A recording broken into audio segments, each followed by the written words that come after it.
All right, gentlemen, are we ready to go? Pete, could I ask you to open us in prayer, please? Sure. Father, we just thank you, Lord, for the great weapons that you've given us. And Lord, I just thank you for bringing all my brothers here tonight. And we just ask you to empty their minds and all the things they've been through today, and let it be a time where we can learn, listen, and learn. And we just thank you for the opportunity that we have to learn your word.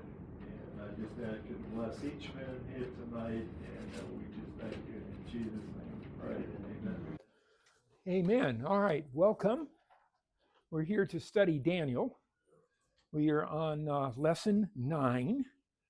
So we're in Daniel chapter 2, Nebuchadnezzar's dream, the council of the wise men, and how Daniel intervenes. So that's what we're going to study today.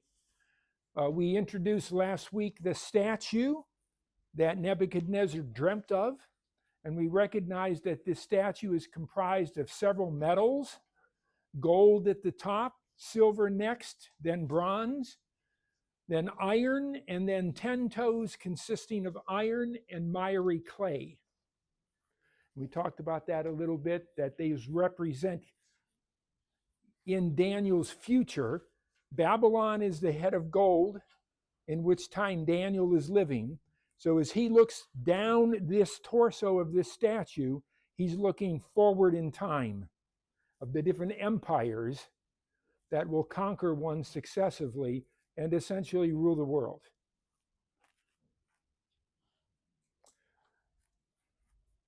Now, Nebuchadnezzar dreamed a dream. The Bible says when he dreamed that dream, he was very troubled by it. And we took that chapter and the first 12 verses and broke it down into manageable groups that we can study. And you have this page that you can use if you wish to follow along. It's 26 and 27. We divided it this way. In the second year of the reign of Nebuchadnezzar, he dreamed dreams. His spirit was troubled. His sleep brake from him. I have dreamed a dream, and my spirit was troubled. And we broke that out and called it Nebuchadnezzar has had a troubling dream. So that's the first subject of the first 12 verses. Then we looked at the key lines in the next piece, and it says, the king commanded to call the magicians, the astrologers, the sorcerers, and the Chaldeans for to show the king his dream. So they came and stood. Then spake the Chaldeans, any magician or astrologer or Chaldean. So this is the wise men being called in by Nebuchadnezzar. Now, who is Nebuchadnezzar in regards to the wise men? Do you remember? He's their chief. He's their chief priest. Okay, good. Then the next group was Nebuchadnezzar telling his wise men that the thing is gone from me. I want you to make known unto me the dream. I forgot what I dreamt. You need to make it known to me. And the interpretation. If you show the dream and the interpretation, show me the dream and the interpretation. So he wants two things. And he asks for it several times. And there's no mistake. He wants to know what the dream was and what is the interpretation of the dream. Now, he says in verse 8, the thing is gone from me. Make known unto me the dream. Therefore, tell me the dream and show me the interpretation. So the third group is Nebuchadnezzar has forgotten the dream. And he's really frustrated by that. The next group of verses is if you don't tell me what the dream is and interpret it for me, I'm going to be mad. And what I'm going to do is I'm going to cut you in pieces, and your houses will be made a dunghill. The king was very angry, very furious, and he commanded to destroy all the wise men of Babylon. So that's the fourth, the penalty for error. This guy doesn't mess around. The fifth one is, tell the servants the dream, and we'll show you the interpretation. So the wise men plead to him, and they essentially say, Nebuchadnezzar, you're being unreasonable. Tell us what the dream is, and we'll give you the interpretation. And Nebuchadnezzar says, if you're really wise, if you're really who you pretend to be, you already know what the dream is. So tell me what it is. And the penalty is, if you don't, I'm going to have you cut into pieces. That's why I brought the swords in today, make that a little more real. Their answer is, there's not a man upon the earth that can show the king's matter. There is none other that can show it before the king except the gods. Are they telling the truth? Absolutely. Okay, absolutely. So their response is, we can't help you. We can't do it. It's beyond us. Okay? So his response is he's angry. He's furious. He feels he's been deceived. So he issued a command to destroy all the wise men of Babylon. Now the word here for Babylon is Babylon the city, not Babylon the nation. So there are other wise men distributed out through Babylonia, which is the nation. This is the word for the citadel of Babylon. Okay? All right, so that's how we divided it last week. Does anyone have any questions about that? All right, good. Let's read Daniel 2:1. And in the second year of the reign of Nebuchadnezzar, Nebuchadnezzar dreamed dreams wherewith his spirit was troubled, and his sleep brake from him. Now, there's an apparent conflict here. We know he's going to call the wise men, and we know Daniel's going to get involved. But Daniel has to go through 3 years of assimilation before he can appear before the king. But this says that this happened in the second year. Do you see the time problem here? This is one of the passages that people use to discredit the book of Daniel and say Daniel is full of time inconsistencies, and this is one of them. How do you resolve the apparent conflict in timing between the 3-year assimilation program and the dream in the second year of Nebuchadnezzar's reign? Because there is a conflict there. Now, this is hard for you to see, but as best as you can, I want you to look at where my finger is, and I want you to look at this symbol, and then I want you to follow my finger and look at this symbol. And you'll see that those are identical except for that little bip on the top of that hook. Does everybody see that? This is the symbol for 2. This is the symbol for 3. And if you're writing fast, the little hook on top doesn't get there. Okay? So some people say it's simply a misinterpretation of the language as it was written. Okay? That they could both be 3. That's one explanation. Okay? Because of Tartane and Talath, the 2 alphabets there. Number 2, the Hebrew and Babylonian calendars are different, and they're off by about 33%, which gives you 3 equal to 2. So there's another reason, very logical explanation. Number 3, now this one's a little trickier. The Babylonian Empire king and the king of Babylon, the city, can be different rulers. Okay? Nabopolassar was the king of Babylonia, and while he was still alive, Nebuchadnezzar was the king of Babylon, the citadel. Okay? So that's another interesting thing there as well. So Nebuchadnezzar can be reigning over the city, but not the nation. Now, there's also the word Melech for king, and that includes the heir apparent. So he was obviously the heir apparent. So whether this is 2 or 3, there's several explanations for it. And fourth, Nabopolassar may not have died until his son got back from Carchemish, okay, and he co-reigned with Nebuchadnezzar. So as I was studying this and reading through all these different commentaries, I made an interesting discovery. There was another king besides Nabopolassar and Nebuchadnezzar. Have you found that? Have you studied it? His name is Nabu-Shumlisher, and it literally means equal son. He had a twin, an equal son that was also ruling. So all of this, any of these can be the reason to explain why it says the second year of the reign of Nebuchadnezzar. We're not even sure who this Nebuchadnezzar is. This Nebuchadnezzar or Nabal-Shalmaneser? I don't know. Some scholars propose the Babylonians also didn't count the initial year of a new king's reign because he was considered a rookie. So it's his third year, but they only count it as 2 because the first year is while he's an apprentice.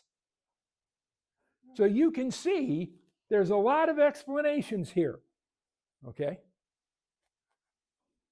Now, to research that point took me half a day. And I went through all these sources. I consulted 9 different references to produce this answer for you.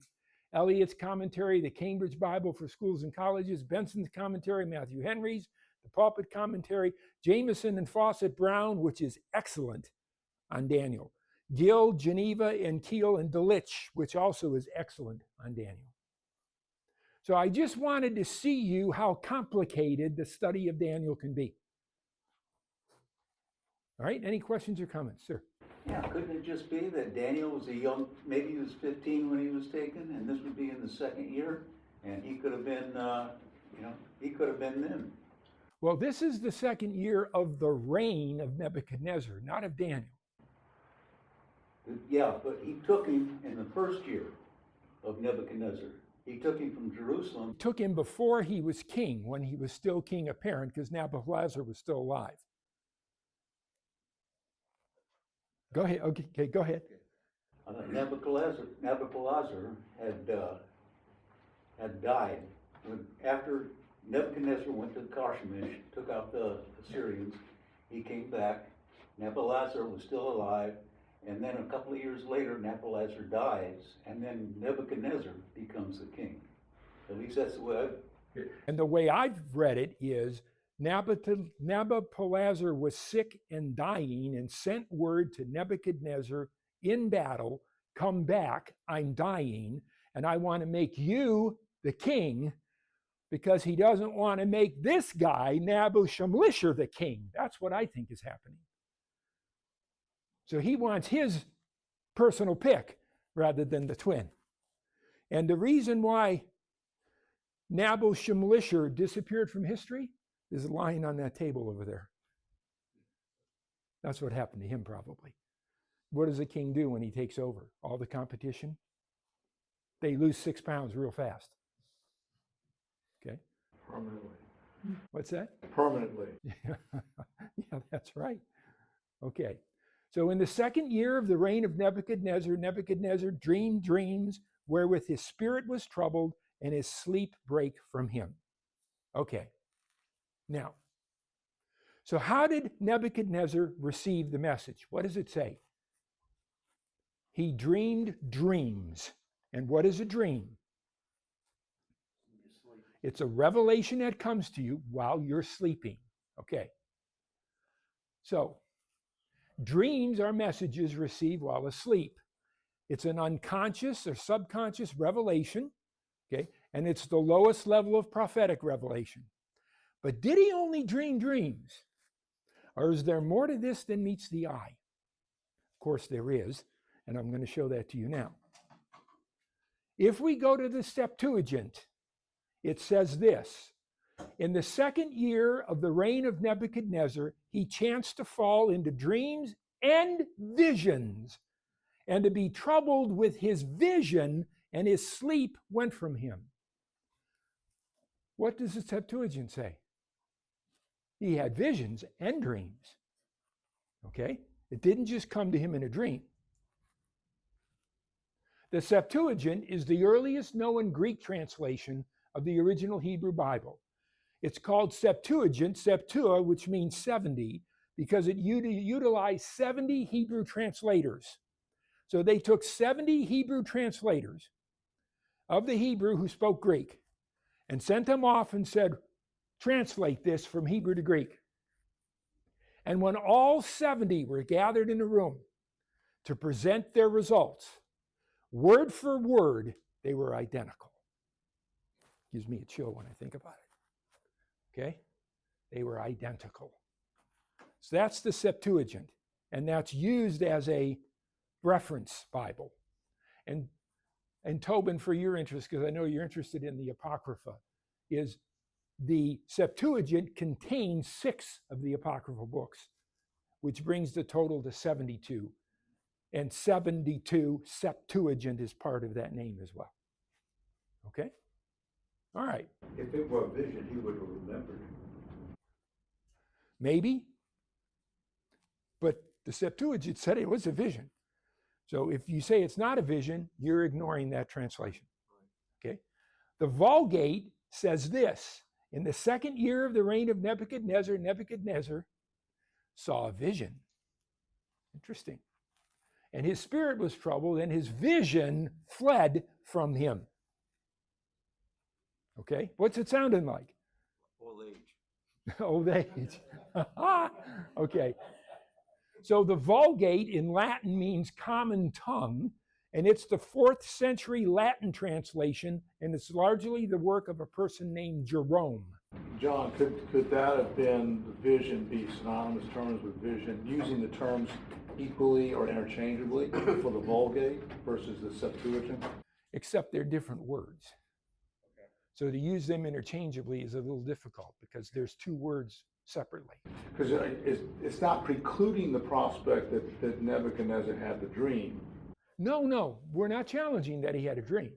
We're just challenging that in addition to the dream, he also had a vision. Okay. In addition to. Yes. Okay. So what effect did the dream or vision have on him? It terrified him. He was frightened. He couldn't sleep. It woke him up. It startled him. And it frustrated him. Now, the Septuagint says he couldn't sleep. The Vulgate says he couldn't remember it. So he forgot this, whatever it was, vision or dream. He couldn't remember it. And that's why he's asking the wise men to do more than just give an interpretation. Okay? I could give him an interpretation, so could Bruce. But we couldn't, unless God gave it to us, we couldn't tell him what the dream was. Okay. So let's allow the scriptures to address this question and look at some other verses in this passage. Verse 3 says, the king said unto him, I have dreamed a dream, and my spirit was troubled to know the dream, not the interpretation. Those are different words, and interpretation is not used here.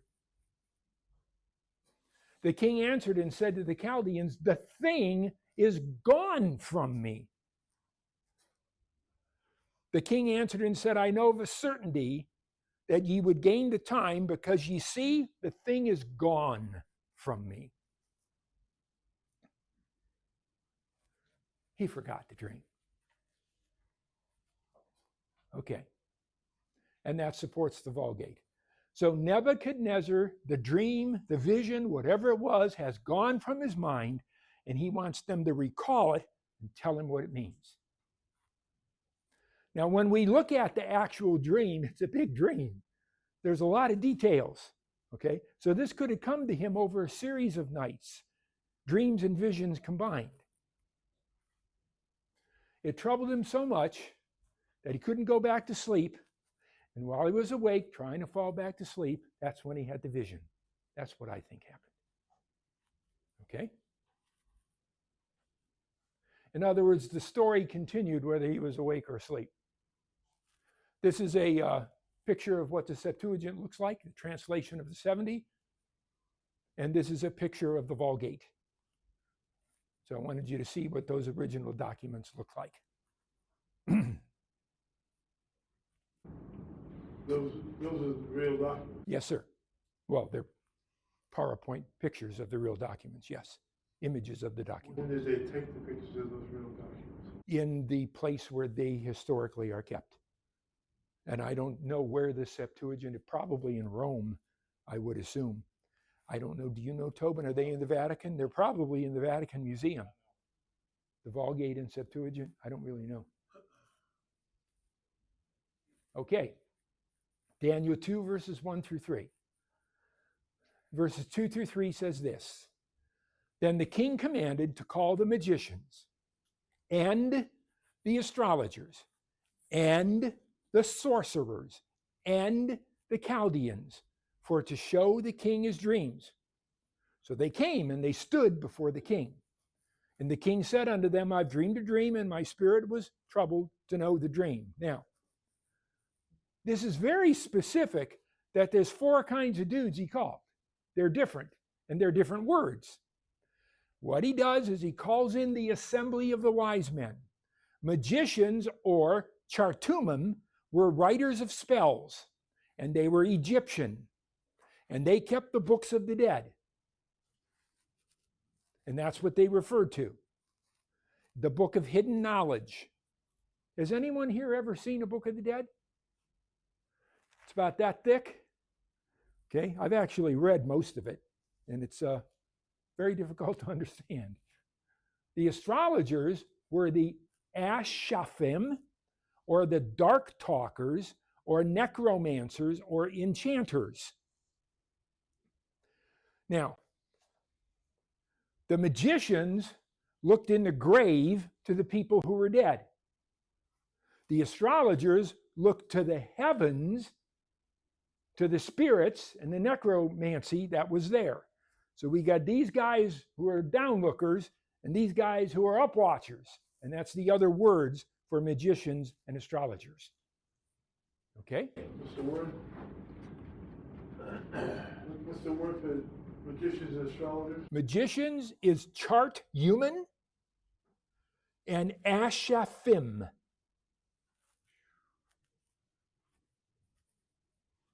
The thing that I want you to remember is one is consulting things that are up there and the other consulting things that are down there. So what are we missing? What's in the middle, right? Well, no, those are the sorcerers, the mekshafim, and they're the alchemists. They deal with formulas and drugs and witchcraft and spells and incense and all that kind of stuff that grow upon the surface of the earth. So they got it all covered. Okay, what's above, what's below, and what's on the earth. And then we've got the Chaldeans.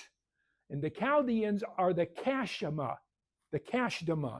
And they also looked at the heavenly bodies, and they are believed that the Chaldeans were the Magi. That the Magi were from the Chaldean group that came seeking the one born under the star. So here's these 4 different groups that he has called.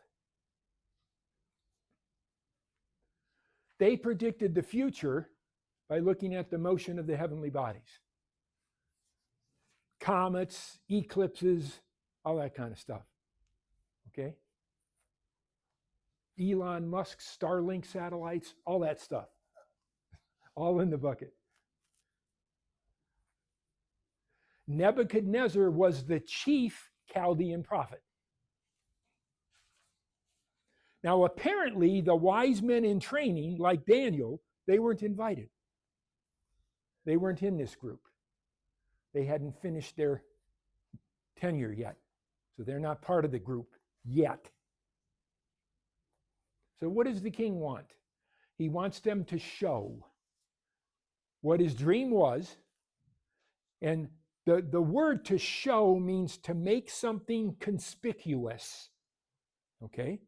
He wants them to reveal the message and then break through it with an interpretation.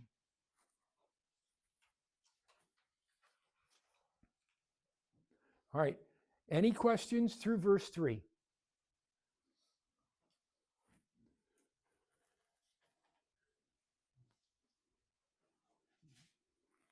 What was their response? They came and stood before the king. Now, what does the word stood mean? Present yourself. Okay. In English, yes. What does it mean in Aramaic? It means to stand your ground and defend it. Okay. So they're coming to show of the four, they're the wisest. You see what I'm saying? Okay. The Chaldeans are going to say, you don't have to listen to those magicians and those guys from Egypt. They don't know anything. We know the thing. Okay. So they came originally to stand their ground and show they were the wiser of the wise men. So it's a competition in a sense. To take a stand means to answer the challenge. Now, they apparently interpreted dreams before, and that was a gift the Chaldeans had. And Nebuchadnezzar was a Chaldean prophet, so he knew that. This time, the king throws him a curveball by saying, don't just give me the interpretation. Tell me the whole thing. Reveal it to me. I've dreamed a dream, and my spirit was troubled to know the dream. I don't know the dream. He wants to not only know what it means, but what was it? Daniel 2, 4-6 says, Then spake the Chaldeans to the king in Syriac, in Aramaic, O king, live forever. Tell thy servants the dream, and we'll show you the interpretation. So who does he address, and what do they say? He goes to the Chaldeans first. Why? Those are his dudes. Those are the ones he trusts the most. Okay? The older, more experienced advisors from his father's generation. And they speak in Syriac, which many of the others could not understand. It's believed, we have no way to prove this, that Daniel was given the ability to understand any language by God. You could call that tongues, but it's the hearing gift, not the speaking gift. Syriac is Aramaic. Now, what does that reveal about the king's attitude toward his seasoned advisors? The king answered and said to the Chaldeans, the thing is gone from me. I forgot it. If you won't make known unto me the dream with the interpretation, if you refuse me, you're going to be cut into pieces and your house is made a dunghill. You're going to die. I'm going to have you cut in pieces, to be dismembered. It literally means to have your fingers plucked at the second joint. Very specific meaning. Ouch. Ouch, ouch, ouch. Just thinking about that. Painfully. So my translation of what he said was, I forgot my dream. Refuse me and die painfully.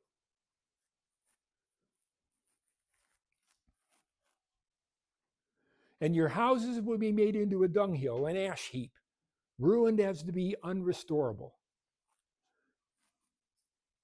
That means they will have no heirs. Their line will end forever. And there will be no one to succeed them going forward. The end of the road. No inheritance. So here's the deal, you guys. Nebuchadnezzar. I don't trust you old guys. I can't remember my dream. You're the wise men. So tell me, what was the dream and what does it mean? And if you don't, I'm going to have you torn in pieces, probably by lions, and your houses destroyed, such as they cannot be rebuilt, and you'll have no inheritance for your children. Because I'm going to tear them to pieces too. What was my dream? Come on, guys. What was it? That's the situation they're in.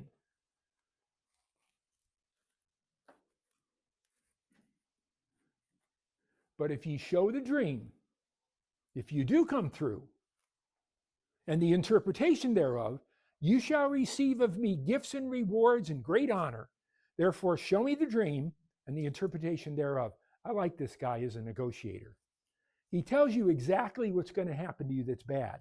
But when it's his time to make his promise, he's very vague. What is he promising? He's promising gifts and rewards. What is that? I have no idea. But if you fail, I'm going to cut you into pieces, pull your joints out, fill your houses with crap, and kill all your kids. That's pretty specific. Yep. Okay? But when it comes to him making an obligation and giving a promise, he says, you're going to have great honor and gifts and rewards. You get a fresh toothbrush and a glass of water. It could be. He's not specific. It's a clever negotiator. Coming? He doesn't want to promise something and then have to give it in return. Exactly. Depending on how pleased. He wants to have the flexibility to determine what the gift is going to be. He's not making it promised ahead of time. Yep. So what does he offer if they can deliver an answer? He's being very political, and he's not making specific promises. Just talky-talky is what I call it. Or what did Jerry Seinfeld call it? Yada yada? Just talky-talky? Okay. All right, Daniel 2, 7 through 9. They answered again and said, let the king tell his servants the dream, and we'll show the interpretation of it. The king answered and said, I know of a certainty that ye would gain the time. What does that mean? Put it in English. You're stalling. You're stalling. You see, the thing is gone from me. And if you will not make known unto me the dream, there is but one decree for you. For ye have prepared lying and corrupt words to speak before me, till the time be changed. Therefore, tell me the dream, and I shall know that you can show me the interpretation. If I can't trust you to tell me the dream, how can I trust your interpretation? I can't. And if I can't entrust your interpretation, I don't need you anymore.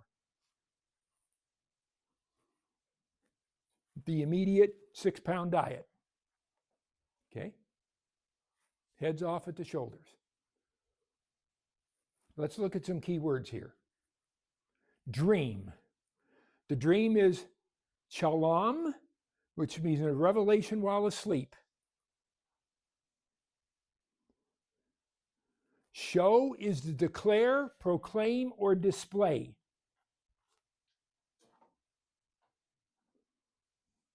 Now, interpretation is a really interesting word. What does interpretation mean to you? Chuck, the word interpretation, what does that mean to you? If you're going to interpret it. Understand a statement made by someone. Okay. All right. Anyone else? Interpretation? To tell the meaning of something? To tell the meaning of something? Okay. Anyone else?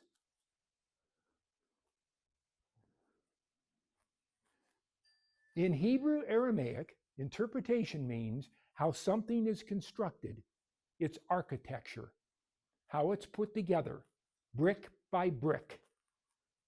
Okay, that's what interpretation means, specifically.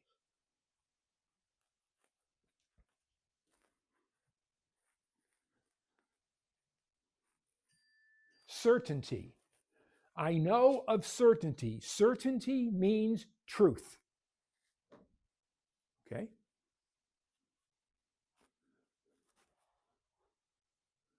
Gain the time, that expression here that says, I know of certainty that ye would gain the time. Gain the time means to buy or purchase a period of time, to stall or delay. When you go to negotiation school, the first thing they teach you is the person you're negotiating with, keep them talking and make them talk as long as you can. They will grow weary and you will gain. You do as little talking as you can and get them to talk as much as they can and pay attention to everything they say. That gives you leverage. That's what they teach you in negotiation school. Gain the time, purchase time, stall, delay. The thing is gone from me. He can't remember and he's frustrated. Now, when the Chaldeans reply that he needs to tell them the dream, so they can interpret it, what is his reply? You got two choices. All right? You got two choices, he says to them. Tell me the dream and I'll give you some reward. Okay? You don't tell me the dream, all this bad stuff is waiting for you. Now, there's a guy we haven't met yet. We've met Ashpenaz, and we've met Melchior. Now we're going to meet another guy called Arioch. Okay, we're going to meet him very soon. The king says, you're wasting my time, you're stalling, I can't remember the dream. So the warning he issues is there's one decree for you, you're a liar and you're corrupt. Till the time be changed, therefore tell me the dream, and I'll know that you can show me the interpretation. So let's look at some key words again. Decree. Decree is to proclaim a law and issue an order. Now, once the Chaldean king issued a decree in writing, he could not rescind it. It was law, and he had to carry through with it. Now, what he can do is he can pass another decree. It doesn't undo it, it overruns it. Okay? Now, if you remember the story of, what was the name? The Jewish princess. Esther. And the bad guy had the king issue a decree that they were going to kill all the Jews. Haman. So the way the king got over that is he issued a command to the Jews, you can defend yourselves. And I'll send you all the arms you need to defend yourself. So that counterbalanced. He couldn't remove the first decree, but he could counterbalance it with the second one. Have prepared is to assemble something over time. So the king is telling them, I know when you heard I had a dream, you've been thinking about what you're going to tell me the interpretation is. And you've been prepared to lie to me. Lying is something that does not follow in order. It doesn't make sense. It's not true. Now, I don't want you to think of the word true as the word truth. I want you to think of the word true, and this will change your mind quite a bit, as an arrow flying true. Okay? So when I say I want it to be true, I want it to be straight to hit the target. Any deviation, any interruption off the true path is false. That's what that true means.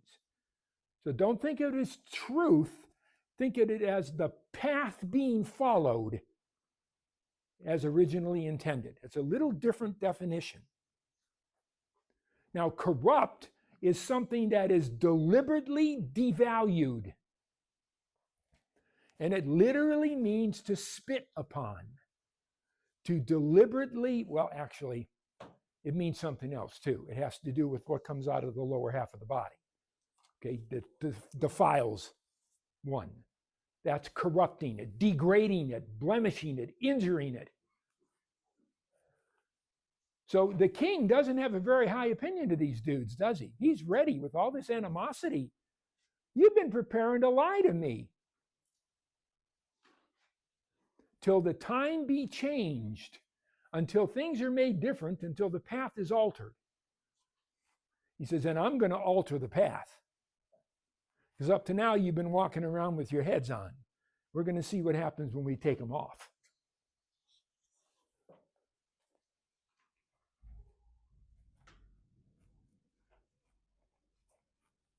So let's summarize Nebuchadnezzar's words. If you can't tell me what my dream was, I'll be certain that you're lying, corrupt, and deliberately false. And unless I change things and alter the future path, it's going to continue. They don't see the warning. Those are chilling words. I'm going to change things, he says. I'm going to make you 8 inches shorter and 6 pounds lighter instantaneously. I'm going to change things. You'll never tell a lie again. Prove to me you're honest and trustworthy. Then I'll trust your interpretation. And the way you're going to prove it to me is you're going to tell me what the dream is. So now we're at what I call is the tipping point. They've been presented with an impossible situation. The king is very frustrated. He's suspicious. He thinks he's been lied to by his father's advisors. Now, what does he have in the wings? Daniel. 10 times smarter than all his advisors. Think about this a minute. He can be bold and tell these advisors, I don't need you guys anymore. I got Daniel, Shadrach, Meshach, and Abednego sitting right out there in reserve. He's got an ace. Bruce? He's pretty confident that if whatever they tell him, he will remember then at that point. Yeah. He is confident that he will remember, yes. One second, Tola. Are we done, Bruce? Yeah. Okay, go ahead, sir. What I was, you say you got Daniel, you got Meshach, and you got the third person there. This is God doing all this. Him forgetting the dream, he not remembering the dream. This is Jesus just trying to show them that all the people you surround yourself with are no good. Right. And who does God have prepared and ready to go? Daniel. Yeah, he's plowing the ground, making it ready for Daniel. John, at this point, is 3 years up? Or is... Yes, I think so. Or very soon to it. So is he aware at this time that Daniel and his friends are that good? Well, he had a meeting with them. Now, how much he remembers that meeting, because right now, sometimes when we get really mad, we tend to forget other things. Okay? So he's not thinking of Daniel and Shadrach and right now. Yeah. He's thinking about my advisors who I trusted, kinda. Remember, why did he bring Daniel, Shadrach, Meshach, and Abednego back? Because he didn't trust these guys to begin with. He was making their replacements, and now he's thinking maybe it's time. Okay, that was one of my questions I had. He figured that at least around his own people, Chaldeans, that he brought up. Why would he not trust them, his own people? Well, he's given them a test. Okay. And the test is, tell me the dream. You're so smart. Be smart. Impress me. You can't impress me with the dream. I'm not going to believe your interpretation either. And if I can't believe your interpretation, I don't need you. I don't need you eating my meat. I don't need you drinking my wine. I don't even spend pulse on you. Okay? Arioch, where are you? Arioch is about to be called in now. Okay? Arioch is quite a guy. The Chaldeans answered before the king and said, there's not a man upon the earth that can show the king's matter. Therefore, there's no king, lord, nor ruler that asks such things at any magician, astrologer, or Chaldean. This guy's got some marbles. All right? He's telling the king, you're unreasonable. There's no king that would do what you're doing. Kind of sassy. Okay? And it's a rare thing that the king required. There's none other that can show it before the king except the gods whose dwelling is not with flesh. What did they just admit? I don't know. They don't have access to God. Right? The gods know, but they're not telling us. And what is Daniel going to say in a few minutes? God's going to tell me. Very interesting. So what do you think of the wise men's answer? It's true, but it's kind of gutsy, kind of sassy. It's an honest answer, but that's not what the king wants to hear. They're telling the king that no one among them, magician, astrologer, or Chaldean, can give the king what he's asking for. Only the gods can answer him, and they're revealing that they don't have access to the gods. Well, if you don't have access to the gods, I don't need you. Who's answering the king? The Chaldeans, the high-ranked older priests of Babylon. Someone's been left off the list here. Magician, astrologer, Chaldean. Who's missing?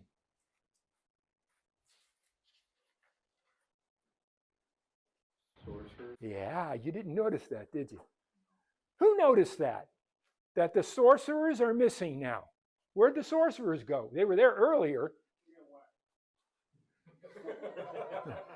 These guys, they don't like the sorcerers. You know why?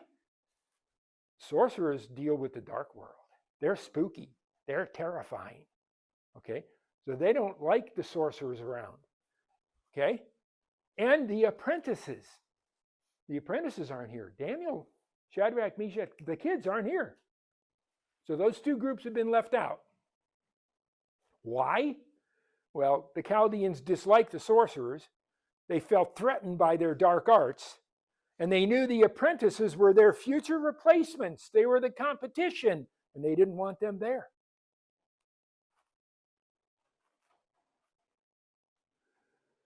Daniel 2:12.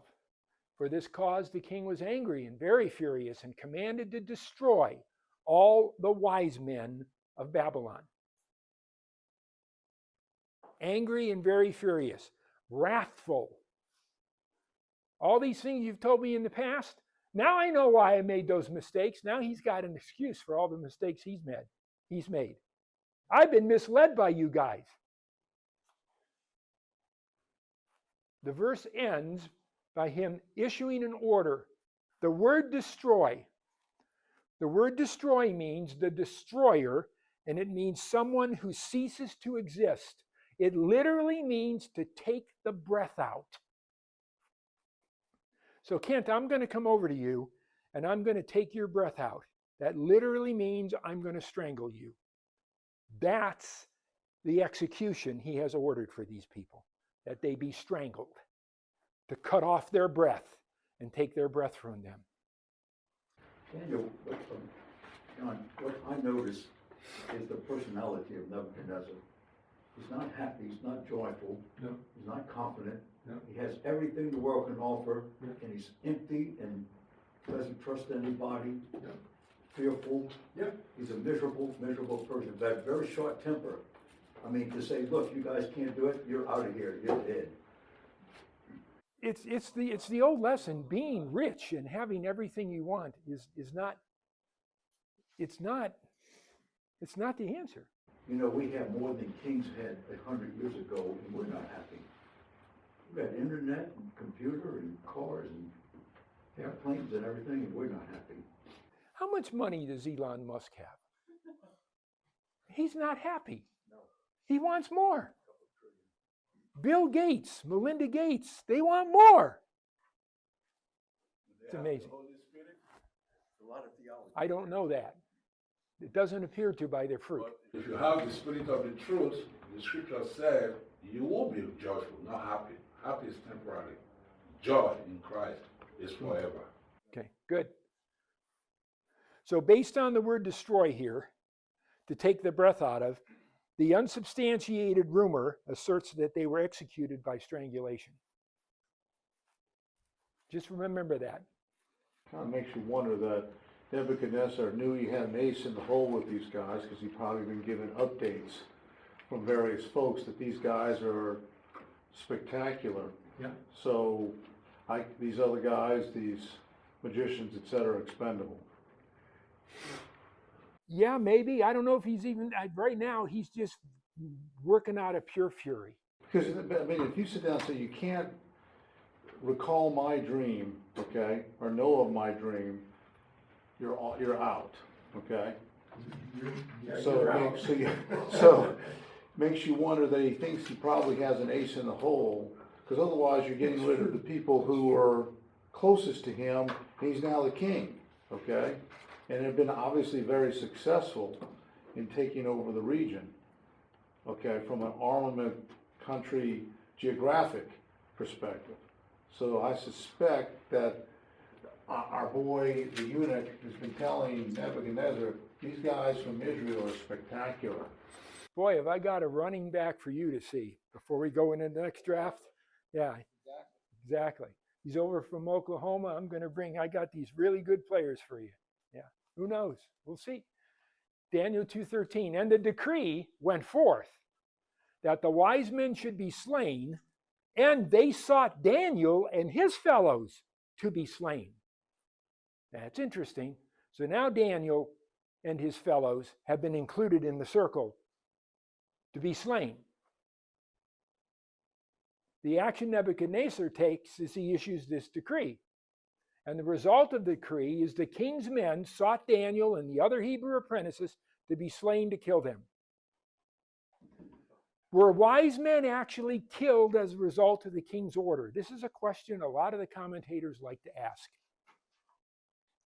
The literal translation says this, and his companions, Daniel, and sought, they began killing the wise men and went out so a decree to kill them.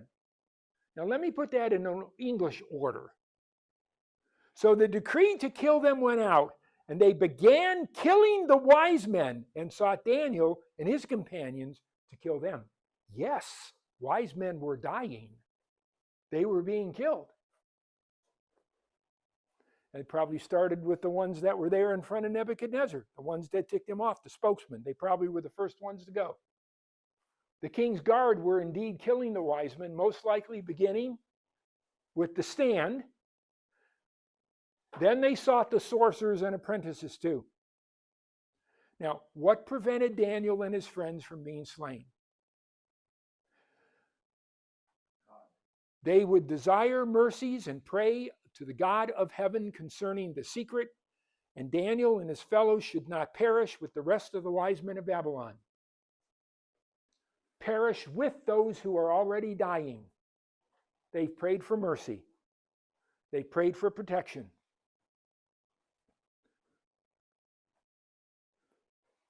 So it appears the rest of the wise men had or were perishing, but Daniel and his Hebrew fellows, and the word here for fellows is chabar, or companions on a mission.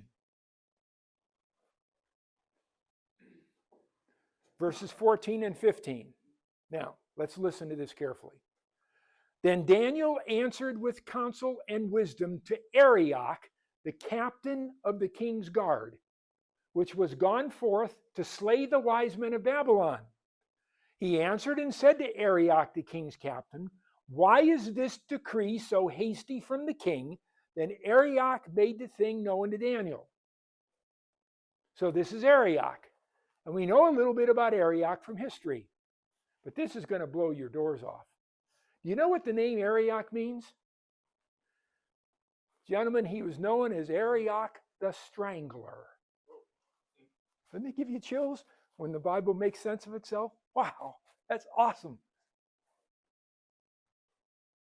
You're probably the tallest guy in the room. How tall are you? 6'5". Arioch, 6'10". And his hands were the hands of a strangler. Wow, you don't want him to get a hold of you. So who is Arioch? A tall man, a ferocious man, captain of the guard. What was he doing? Going forth, slaying the wise men of Babylon, not Babylonia. That's an important distinction. He's going through the city of Babylon, not through the whole countryside. The wise men are the Chacham, the class possessed of occult learning in Babylonia. Now, what did Daniel do? He answered with counsel and wisdom, is what the scripture says.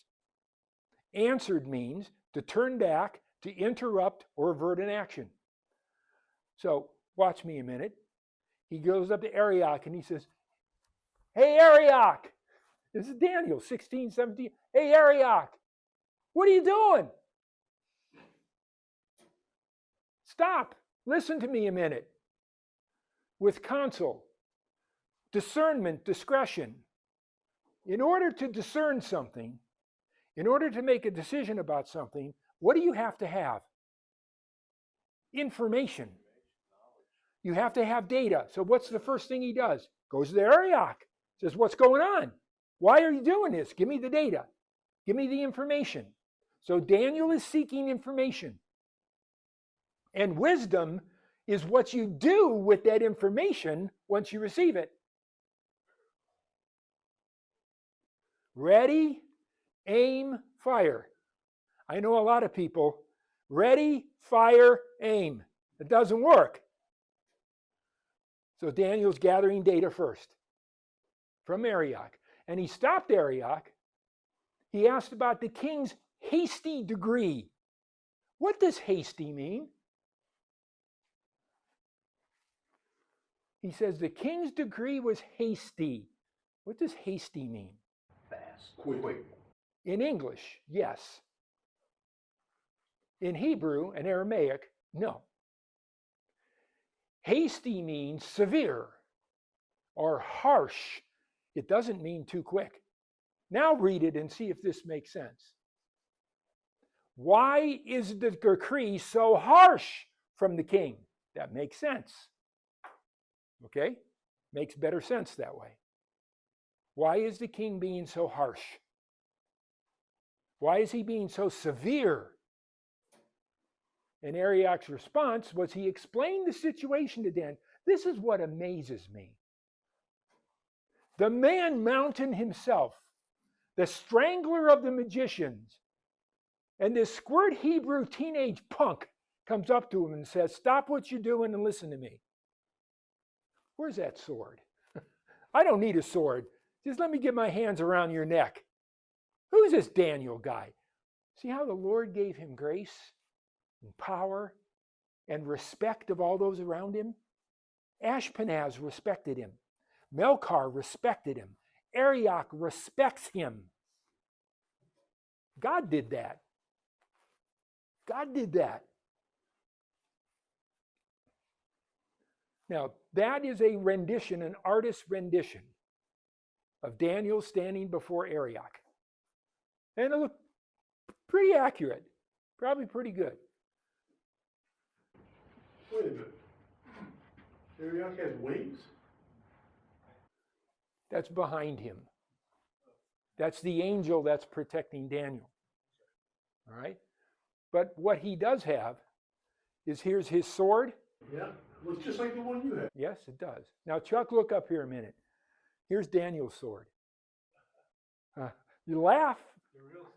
The real sword, the double-edged sword. Yeah, go ahead. Yeah, I'm serious. Look at it. Beautiful.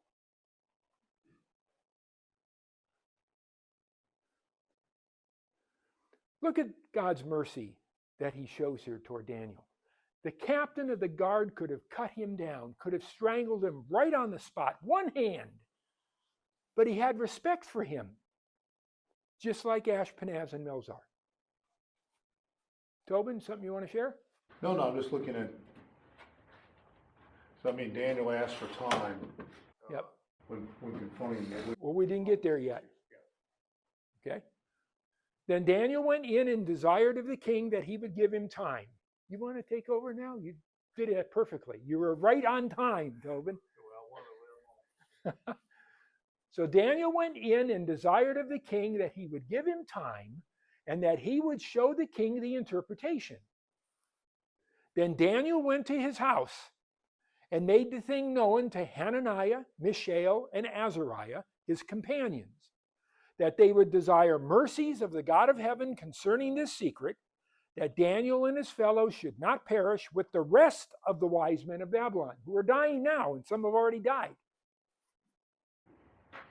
So when they told Nebuchadnezzar to wait, they didn't get any reprieve, but Daniel got a little bit of reprieve. He did. Again, Nebuchadnezzar is showing Daniel respect. But he wanted to kill him a few verses. He wanted to kill them all. Yeah. He remembered Dan. It's amazing to me that he even gave Daniel audience. What do I want to see that teenager for? Get out of here. Oh yeah, that's the guy I interviewed. That's the guy who was 10 times smarter than it. Yeah, let him in here. Let's see what he has to say. He's remembering that consultation he had with them. Okay? So Daniel requests an audience with the king and he asks for time. So he went in, or he entered the presence of, and he petitioned for time. And he promised that he would reveal the assembled pieces, the interpretation, the construction. Give me a little time, and I'll come back to you with the answer. Now, his negotiation obviously was successful because we see in verse 17, what's the first thing Daniel does? He calls a prayer meeting with Shadrach, Meshach, and Abednego. The very first thing he does after leaving the king, he goes right home to his 3 Hebrew brothers and he says, we got to pray about this. This is beyond us. We got to pray about it. That's a really important lesson to us. When we face a problem and we face a dilemma and we don't know what to do, pray. Go to God. What if Daniel didn't have an interpretation? The king would have just gone. Well, Daniel didn't have an interpretation. God did. Yeah. Yeah. Yep. So he called a prayer session with his Hebrew fellows. And who did they pray to? Now, this is important. This is another thing you probably didn't notice. That they would desire the mercies of the God of heaven. That is not what God has been called up to this point. Up to this point, he's been called the Lord of hosts. What's a Lord of hosts? What is a host? It's an army. Up to this point, God has been called the commander of the armies of heaven. That's not what he needs right now. That's not what Daniel needs. What Daniel needs is he needs the God of heaven, the one in charge, the one who has the authority. He's not asking for Jehovah, he's asking for Elohim. It's interesting how this is structured. The Bible says, when the hosts encamp around me, my heart shall not fear. But he doesn't call upon the Lord of hosts here. He calls upon the God of mercy. It's different. God of heaven, not Lord of hosts. The difference is really important. And what did they pray for? Mercy. The word is racham. It's pity, help for the helpless concerning the secret. They would desire mercies of the God of heaven concerning this secret. The secret is, what is the dream? And Daniel and his fellows should not perish with the rest of the wise men. Now, the longer Daniel's taking to do this, the more wise men are dying.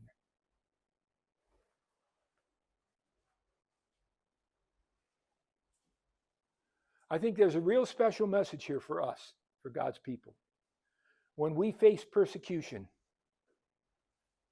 we see an example of what we're supposed to do. Gather the people who are about to face the trial and pray together with them. Shadrach, Meshach, and Abednego are about to be killed. So Daniel doesn't just gather anyone to pray. He gathers the people that are going to be affected by it and gets them together and say, we need to go to the God of heaven and we need to pray for mercy so that we don't perish. It's a really important lesson.